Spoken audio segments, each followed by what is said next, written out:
At 9:27 a.m.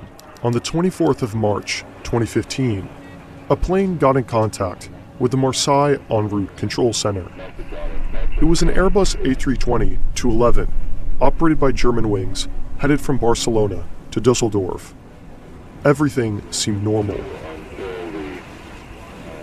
The captain read back the air traffic controller's clearance at 9:30, allowing him to fly to an en route waypoint.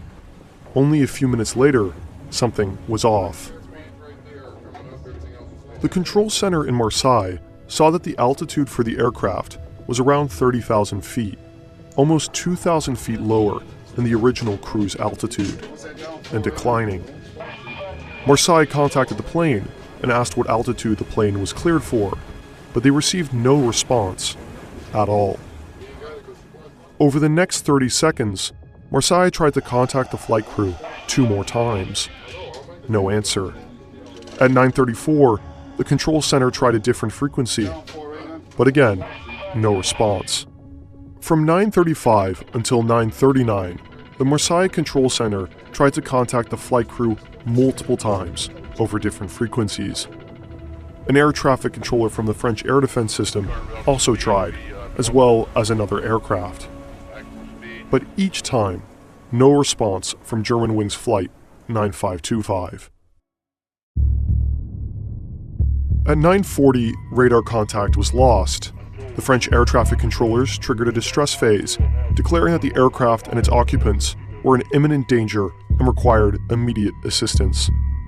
At 9:41 a.m., Flight Germanwings 9525 crashed into the side of a mountain in the Alps. What happened? The crash occurred on a remote mountain.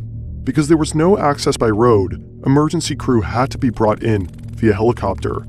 The plane was completely destroyed, the debris field vast, but the pieces of the craft small. The cockpit voice and flight recorder were found in the same week, although they were both severely damaged. When flight investigators stitched together the data, a story of intentional action formed. The plane was hijacked, but not by terrorists. Let's go back.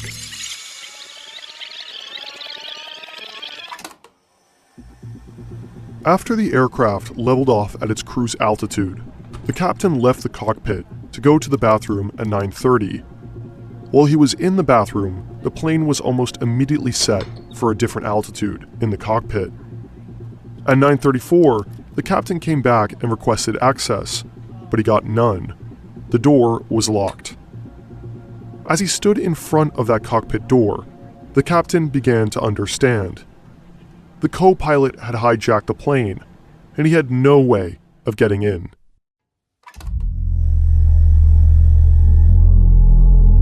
After 2001, cockpits were changed in order to protect those flying the plane from potential hijackers. To enter the cockpit, a crew member has to call the cockpit on the intercom and press the pound key on a keypad, which buzzes the cockpit. At that moment, the pilot can switch the door control from norm to unlock, and the crew member can enter. The crew is also given emergency codes, which they can use if there are concerns for those in the cockpit. In that case, the crew member will use the emergency code on the keypad, triggering a 30-second timer, and the cockpit door will open for 5 seconds.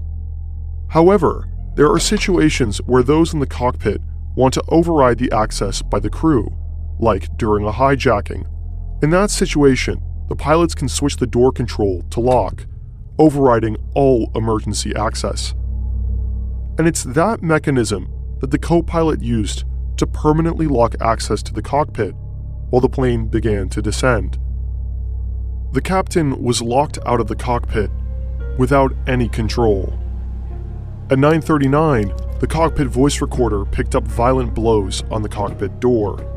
The captain had repeatedly tried breaking in to gain access, but the cockpit door was reinforced. Made to withstand armed hijackers, the captain stood little chance. In the last minutes, the passengers, crew, and captain all knew that the plane was going down.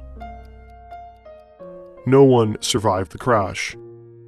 144 passengers, 4 cabin crew, and the captain and co-pilot died. Amongst the passengers was an entire school class, returning from a field trip to Spain. The captain, Patrick Sondenheimer, was a 34-year-old father of two. In the aftermath, his wife set up a foundation in his name, intended to help children and young people handle grief and crisis. He had thousands of total flight hours, and his last moments were dedicated to trying to save the plane and passengers.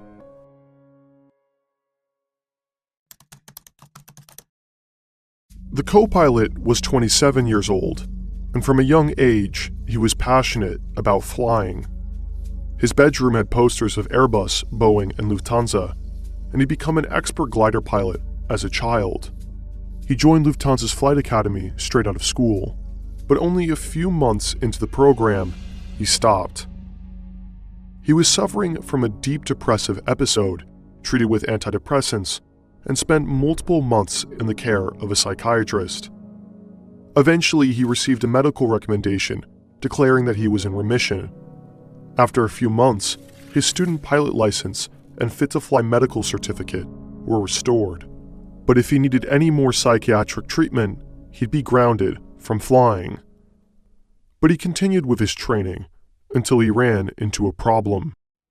While filling out a document required by the U.S. Federal Aviation Administration to fly at an Arizona-based, Lufthansa-operated flight school, he said that he had never been diagnosed with any mental disorders. This was a lie, and he got caught. Lying on an FAA application can lead to a jail offense or the end of a flying career. But the FAA gave him a second chance. He admitted to depression and was accepted to go to Arizona. In 2013, he joined Germanwings, a low-budget airline owned by Lufthansa. And a year later, his depression returned.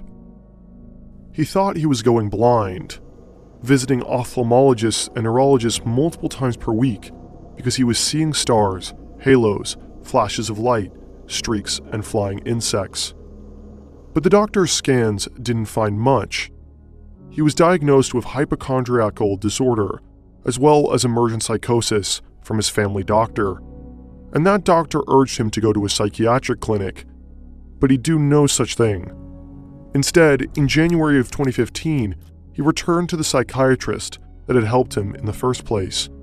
He received psychotherapy and went on heavy antidepressants while continuing to work and fly.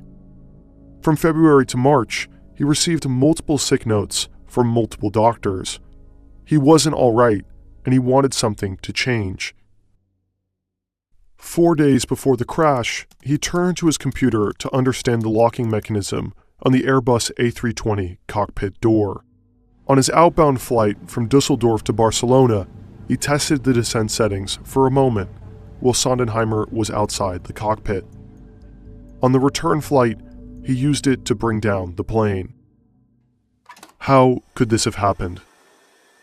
Pilots are required to do health screenings and annual checkups, but mental health is easier overlooked than physical. Since pilots operate under an honor system, they're expected to self-evaluate their health. And this can be an issue. The co-pilot was declared unfit to work by his doctor, but he decided to just not tell his employer. But if someone like him is a risk to public safety, a doctor can break doctor-patient confidentiality and report him to authorities.